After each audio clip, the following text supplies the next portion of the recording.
Mis queridos amigos, nuevamente con ustedes su doctor Tigre, el que ronca en esta negra noche neoliberal latinoamericana, sudamericana y ecuatoriana, en la que hemos tenido la visita de los gobernadores del Banco Interamericano de Desarrollo, con Luis Alberto Moreno a la cabeza, uno de los compadres de Uribe, que por supuesto está en contra de Venezuela y ha llegado a Ecuador para consolidar la elección en los próximos años sea de Nebot o sea de Lasso. Para esto se han reunido en Guayaquil y le ha ofrecido dinero. Recordemos que Ecuador ha pasado a ser uno de los endeudores más importantes del Banco Mundial y sus deudas pasaron de apenas 400 millones de dólares en la época de Correa, que inclusive bajaron a 98 y después volvieron a subir en el 2018 a 468, han pasado a ser de 10.000 millones de dólares. Ha pasado a ser el país más endeudado de la costa del Pacífico con el Banco Mundial. Pero lo interesante de este endeudamiento con el Banco Mundial, con el Fondo Monetario Internacional y ahora con el Banco Interamericano de Desarrollo, es para qué se usa la plata. Si nosotros tenemos que hablar al respecto, podríamos mencionar lo que piensa el Banco Mundial en el momento en el que hace el préstamo a Ecuador, y señala lo siguiente: gracias al boom del petróleo, Ecuador experimentó un episodio de crecimiento y reducción de la pobreza entre el 2017 y el 2014. Muy bien, todos sabemos, fue el gran momento de Rafael Correa. Este auge ocultó algunos problemas estructurales, como un sector público poco eficiente, importantes desbalances macroeconómicos, carencia de mecanismos de estabilización y una baja de la inversión privada, que hicieron evidentes cuando los precios cayeron. Este es el análisis fundamental del que parte el Banco Mundial. En realidad, lo que sucedió es que cayó el precio del petróleo y de todas las materias primas. Nosotros somos exportadores de banano, de camarón, de flores, de cacao, y todas esas materias primas también cayeron de precio. A eso se sumó la revaluación del dólar. Pero Ecuador soportó exitosamente la gran crisis de la depresión del 2008, y fue gracias a las medidas contracíclicas denominadas por Rafael Correa, en las que, en lugar de ir por el ahorro, destinar la gran parte de los impuestos y de los recursos del país al pago de la deuda externa, no se hizo eso. La segunda cosa que menciona en su análisis el Banco Mundial es que desde el 2014 Ecuador ha tratado de equilibrar y adecuar su economía en un contexto internacional desafiante. Es decir, no se llama desafiante, se dice en problemas, caracterizado por los bajos precios del petróleo, la apreciación del dólar y el encarecimiento del financiamiento externo. Miren eso. Ante la ausencia de ahorros fiscales, el gobierno inició un proceso de racionalización de la inversión pública y el gasto corriente, y también ha movilizado diferentes fuentes de financiamiento externo y ha aplicado medidas temporales para incrementar los ingresos públicos no petroleros. Desde el 2014, Ecuador reconoció que Estados Unidos controlaba su economía y que tenía que dividir el riesgo, reducir el riesgo. Actualmente, Estados Unidos se lleva el 80% de nuestras exportaciones. Si Estados Unidos el día de mañana no le gusta a un gobierno, hace lo mismo que ha hecho con Venezuela. le cierra las llaves y no le compra más. Y ese momento, usted, yo y todos los ecuatorianos pasamos a vivir como viven ahora los venezolanos. Esto explica la crisis venezolana, que también se produce porque la mayor parte del producto venezolano dependía de la compra de los norteamericanos. Ante esta situación, Rafael Correa hizo un sistema muy interesante. Consiguió créditos en China para financiar la producción de eléctricas, lo que se llaman las centrales hidroeléctricas, convirtiendo a Ecuador en uno de los exportadores de electricidad de Sudamérica.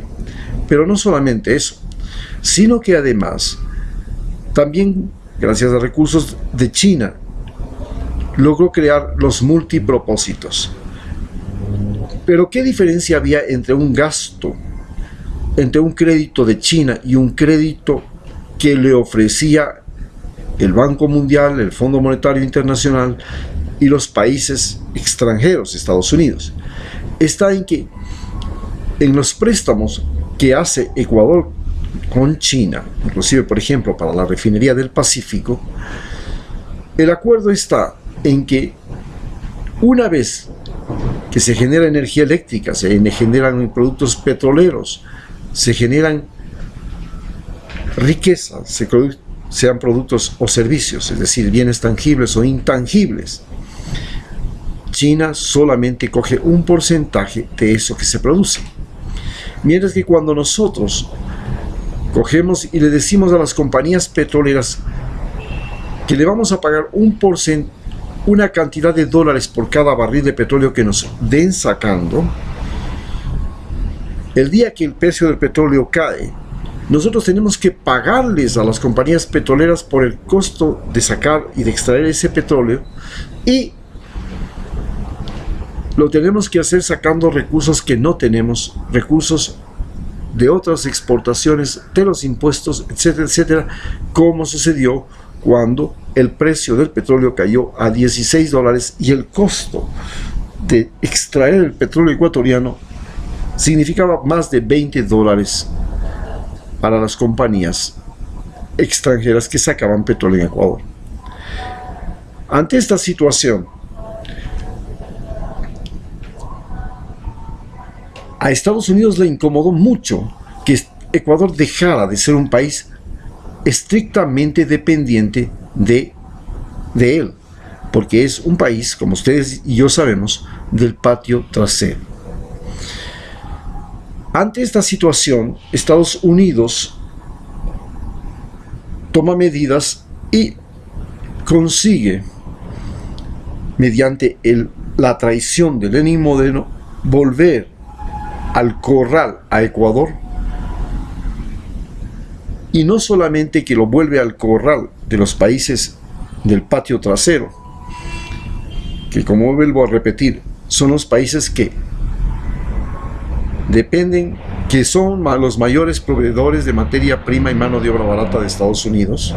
En segundo lugar, a los países en los que tiene derecho al intervencionismo. Se aduce el derecho, de acuerdo a la doctrina Monroe de América para los americanos, de intervenir cuando lo considere conveniente. Y donde puede aplicar la doctrina del gran garrote de Teodoro Roosevelt. Te portas mal, te caigo y te hago un bloqueo económico, te caigo con fuerzas militares o te hago una guerra mediática. Esto es lo que es ser país del patio trasero de los Estados Unidos. Actualmente, el Banco Mundial compromete su apoyo financiero con 10.000 millones de dólares para el gobierno de Lenin Moreno. 10.000 millones de dólares que usted y yo los tenemos que pagar, pero también lo tienen que pagar nuestros hijos y nuestros nietos. ¿Para qué es ese dinero? Literalmente dice: el programa incluye medidas dirigidas a asegurar la sostenibilidad fiscal y fortalecer los fundamentos de la dolarización, pero sobre todo a impulsar la inversión privada garantizando la protección social para los grupos vulnerables.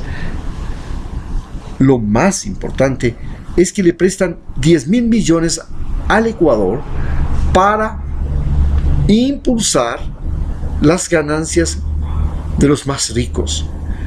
Resulta crítico, dicen ellos mismos, mejorar la efectividad y progresividad de la política fiscal para lograr una consolidación que garantice la estabilidad macroeconómica y proteja a la población más vulnerable. O sea, de antemano van diciendo que eso de darles educación, seguro y todo está muy difícil. Pero sí, también va a ayudar a que se provea la eficiencia de servicios públicos y para evitar proteger al país de los vaivenes del precio del petróleo. También va a buscar reforzar los fundamentos de la dolarización. Pero se supone que si tenemos dolarización, no tenemos por qué tener reservas internacionales, porque nuestra moneda no es el dólar, es moneda norteamericana. Lo que hacemos nosotros es le rentamos el dólar. Por tanto, no tenemos que tener en ningún momento reservas internacionales. ¿Para qué son las reservas internacionales? Las reservas internacionales solamente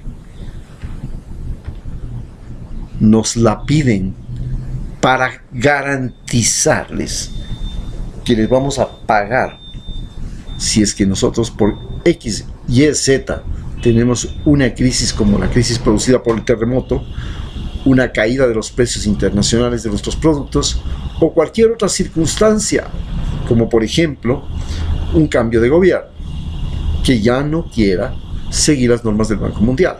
Y entonces quieren que tengamos reservas y nos prestan dinero para que le pongamos en las reservas, o sea que no usemos ese dinero, sino que esté garantizado. Pero ¿qué es lo que garantiza? El Banco Mundial tiene como objetivo fundamental préstamos a bajo interés y asistencia económica a países en desarrollo. Tiene organizaciones como el Banco Internacional de Restauración y Finanzas y el Fondo Monetario Internacional, que son parte del Banco Mundial. Pero además tiene la CFC, que es una corporación que es parte del Banco Mundial, que garantiza la inversión privada, la inversión de las transnacionales. Por ejemplo, entre sus importantes instituciones que tiene el Banco Mundial está el famoso CIADI, que es el centro que garantiza la inversión extranjera en los países en desarrollo de las transnacionales por sobre todo, y pretende que no exista restricción alguna para empresas transnacionales.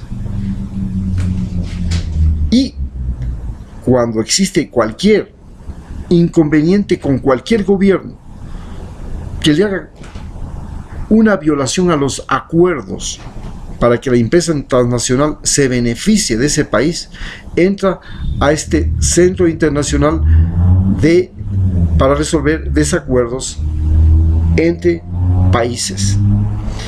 Este CIADI nombra jueces que son ex miembros de transnacionales. Nunca ha fallado en contra de una transnacional desde la década de los 60 en que fue formada.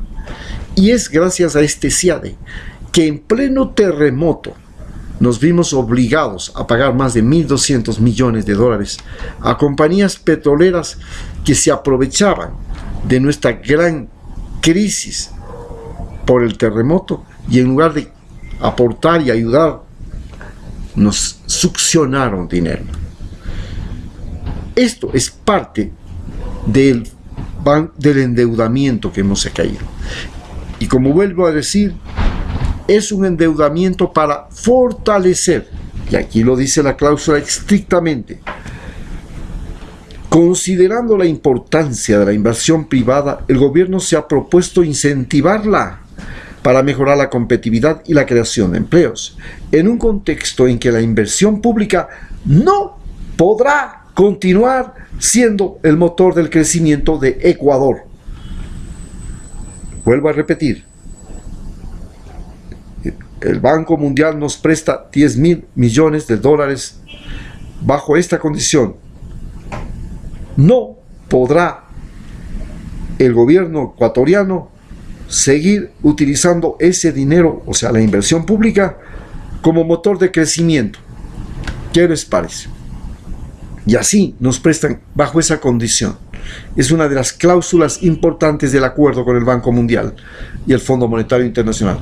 Y lo que proponen es un clima de inversiones propicio para agilizar la movilidad del capital y del trabajo a actividades emergentes. Y por supuesto señalan el cumplimiento de este programa de reformas, pasar de la inversión pública a la inversión privada como prioridad del Estado, será crítico para Ecuador, pero va a sentar las bases para retornar a la senda del crecimiento sostenible que permita seguir reduciendo la pobreza. Mentira. Va a permitir la concentración de la riqueza. Entonces vemos cómo el endeudamiento de 10.000 millones de dólares y ahora esta reunión del Banco Interamericano de Desarrollo, guiados por Luis Alberto Morena, ante una de las piezas claves del urbinismo en Colombia, enemigos de Rafael Correa, que está al frente del Banco Interamericano, es para consolidar que el próximo gobierno de ninguna manera va a echar abajo este endeudamiento en el que hemos caído todos los ecuatorianos y que nos obliga a trabajar y a regalar nuestros recursos naturales. Ecuador, con Correa, tenía obras, servicios, posibilidades, riqueza y democratización.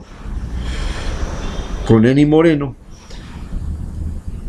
lo que ha tenido es encubrimiento, engaño, INA Papers, traición, enriquecimiento rápido desde el presidente hasta los asambleístas, hasta las mafias. Todo se ha despertado la locura del enriquecimiento rápido, legal o ilegal. Ya saben que para cada cosa los asambleístas reciben un maletincito para votar. Y esto se suma ahora a los aliados, al Banco Mundial, que con la presencia de Estados Unidos, que es el que domina todo el Banco Mundial, hace que nosotros estemos sometidos a los ricos, a los medios de comunicación, a la vieja partidocracia, a los privilegiados, a la codicia y a la privatización de la economía. Muchas gracias.